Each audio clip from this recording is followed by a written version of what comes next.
old girl jacking him was not cool, she would be up underneath the jail if it was me, okay?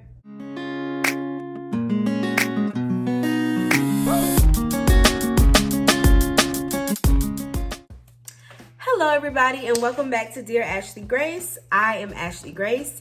If you have not already, go ahead and like this video. Also, make sure that you are subscribed to the channel and make sure you press that post notification bell so you know when I post videos next. So it is finally here. We are at the last season of Insecure. The first episode of the last season aired this past Sunday night.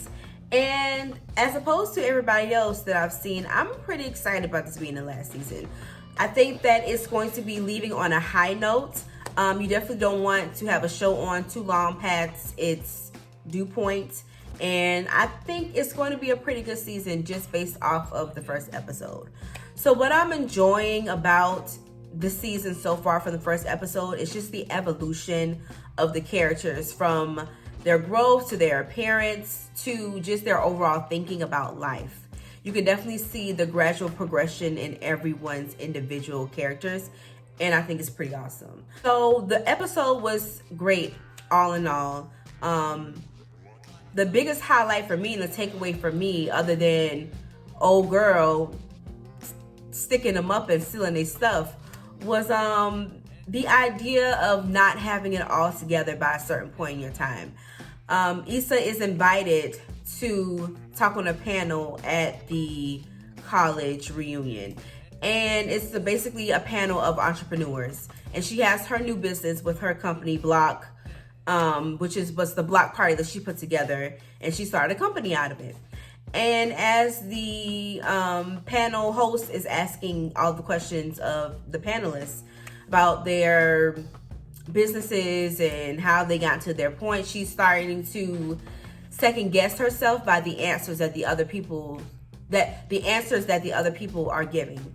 And the panel host asked the question, how did you know that you found success in your business? One person says, when I got people to start funding me. Another person says, when people start DMing me about advice and how to make more money.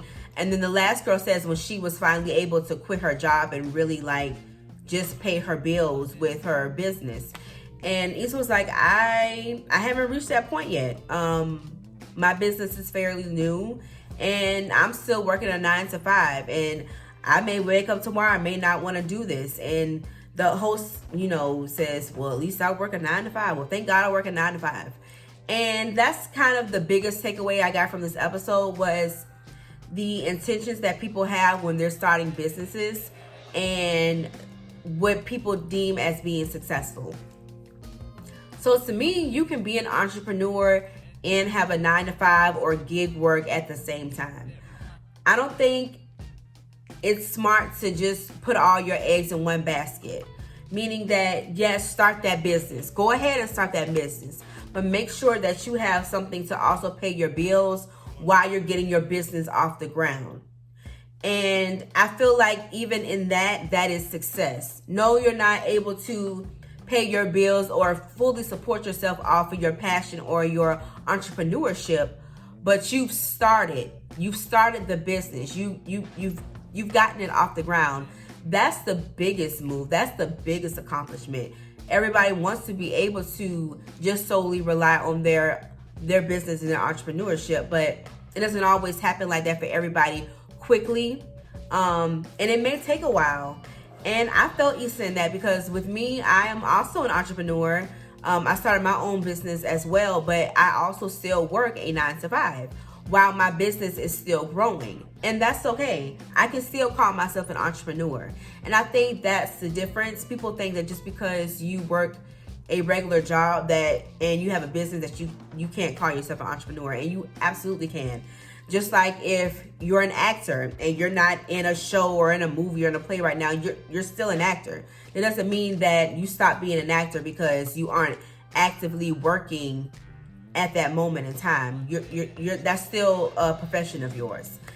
And it got me to thinking about a point that Issa made in the episode about being in her 30s, and I've coined it the 30-something blues. As some of you may know, I will be turning 30 next year, and I did a video about all my insecurities about getting older, so on and so forth. But after watching that episode, I'm even more excited about this next chapter in my life. I think people in their late 20s to early 30s to go through this phase or this point in their life where if they're not exactly at the point where they deem themselves to be, then they failed somehow. And I just feel that can be very soul crushing and damaging to your progress.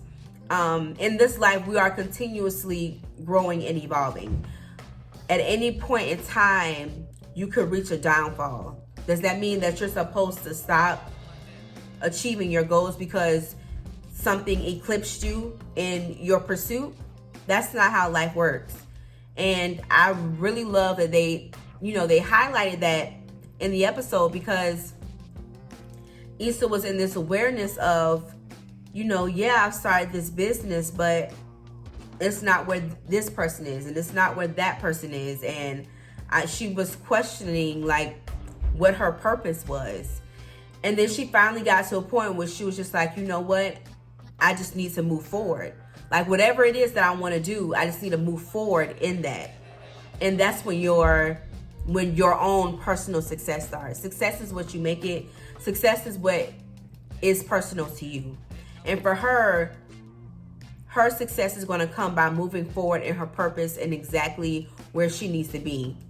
And with that, we see in the end of the episode, in the culmination, that she decides to move forward from Lawrence. I was like, what's that baby name? Lawrence. She's like, I've been thinking, and it's time for me to move forward. And that's what I took from the episode. It was really, really, I'm really glad I watched it. Not because I love the show Insecure, but it more than affirmed to me that I'm on the right path in everything that I'm doing. As long as I keep working towards exactly where I want to go, it's all going to happen. Everything is going to fall into place. And for me, for her, seeing that for herself in that episode, I already know by the end of the season, she's going to be exactly where she wants to be career-wise. Now, I don't know what the love life is going to be looking like, but career-wise, I think Issa, they're going to really tie Issa's character in a bow, and she's going to really be able to have her feet planted exactly where she wants to be. But yeah, y'all, that's all I got. I really, really like this episode. Old girl Jack and them was not cool. That was not cute. But it is what it is, child. It was definitely some cute comic relief, but I could never imagine, child. She would be up underneath the jail if it was me, okay? Thank you all so much for watching this episode. Once again, if you have not already, go ahead and like this video. Also, make sure that you subscribe to the channel and make sure you press that post notification bell so you know when I post videos next. Bye, y'all.